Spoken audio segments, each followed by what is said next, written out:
Bonjour à tous, rendez-vous ce dimanche pour une nouvelle mission Quintet Flash. Et c'est un Quintet Plus au trot, c'est à Vincennes qu'on se rend ce dimanche avec un magnifique Quintet, c'est dans le Critérium Continental. Une épreuve de groupe 1 réservée aux chevaux âgés de 4 ans. La distance ici c'est 2100 mètres, c'est la grande piste évidemment, c'est l'autostart.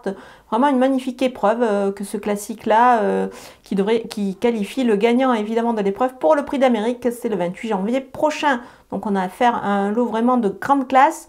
On va voir qui se détache ici et on voit tout ça avec mon analyse.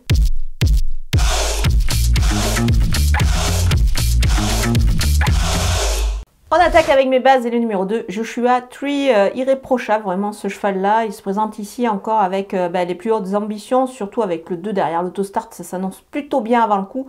Évidemment, il est incontournable. Le numéro 3, Jazzy Perrine, sa rentrée est vraiment très bonne. Pieds nus ici avec Eric Raffin, ça se présente vraiment très bien pour lui. Moi, j'y crois beaucoup dans cette épreuve. Je vous conseille de le suivre en priorité. Le numéro 4, Just Love You, dans la même configuration de ferrure que la dernière fois. Du coup, moi, je pense qu'il devrait pouvoir répéter ici. Il devrait encore fournir sa valeur. C'est vraiment un cheval plutôt intéressant. Puis le 4 derrière l'autostart, c'est quand même pas mal du tout. Les opposants avec le numéro 1, Dimitri Ferme, vraiment extra dans le prix Octave Douenel. S'il répète cette tentative, évidemment, il détient une première chance dans cette épreuve. Là, derrière l'autostart, c'est pas mal, encore plaqué des intérieurs. On va le suivre. Le numéro 6, Just Gigolo, il est capable d'aller très vite sur ce tracé. On l'a déjà vu à l'œuvre. Il s'entend très bien également avec Franck Nivard. Le 6 derrière la voiture, c'est plutôt bien également. Il fait partie évidemment des chances régulières dans cette épreuve. Le numéro 8, Joss Power, d'une louable régularité. Ce cheval-là va évoluer sur une distance un petit peu plus courte. Mais attention, il a des moyens. Et il est à suivre ici dans cette épreuve. Il est à suivre de très près. Le numéro 10, Justin Bold, seulement plaqué des 4 pieds. C'est comme ça qu'il avait bien couru dans le Grand Prix de l'UET sur ce tracé justement. Donc pourquoi pas? Moi je pense que ça peut être amusant. Ce ne sera pas le cheval de tout le monde, mais attention à lui.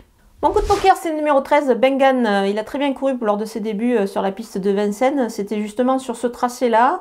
C'était vraiment plutôt intéressant comme performance. Alors certes, il part de la seconde ligne, mais je pense qu'il est capable. Il est capable de s'en sortir ici et de pourquoi pas venir se mêler à l'emballage final.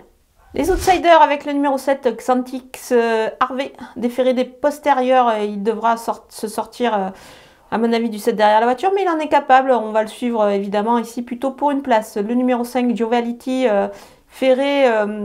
Il faut voir évidemment pour ses débuts à Vincennes, mais attention, il peut pourquoi pas surprendre dans cette épreuve. Le numéro 11, Jakarta Després, ça fait moins qu'il n'a plus été déféré des 4 pieds, c'est le cas ici. Alors ça peut être amusant évidemment en seconde ligne de le voir se distinguer.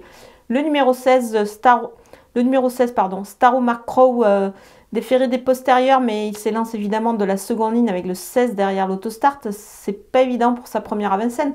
Mais bon, attention à lui quand même, on va le surveiller, il peut pourquoi pas se glisser à l'arrivée. Le numéro 18, Diamond Troupeau, il a tiré le 18 derrière la voiture. Alors évidemment, c'est pas super. Mais bon, il va pouvoir peut-être venir finir plaisamment et accrocher une place, avoir en fin de combinaison, ça peut être amusant. Le numéro 17, J'aime le foot, des titres également sous la selle pour ce cheval-là. Mais attention, il a de la qualité également à la tête, il l'a démontré. Donc voilà, on va le voir et puis le glisser dans une combinaison élargie. Le numéro 12, Global Dancer. En seconde ligne, il sera évidemment plutôt une place dans cette épreuve. C'est pareil, ça fait partie des outsiders amusants pour pourquoi pas avoir une petite cote. On termine avec les délaissés et le numéro 9, Juninho Dry. Son passage monté n'a guère été convaincant. Ici non plus, je n'y crois pas trop. Je vais m'en passer. Le numéro 14, Jack Tonic. Il peut être encore un petit peu juste à ce niveau, donc je vais l'écarter. Le numéro 15, Desiderio Desi. Alors, pas d'embellement pour son retour à Vincennes. Ça me paraît un petit peu compliqué, donc voilà, on va le mettre de côté. Voilà, on a passé en revue tous les partants de ce beau Quintet Plus de Vincennes. Je vous laisse avec ma sélection et mes conseils de jeu.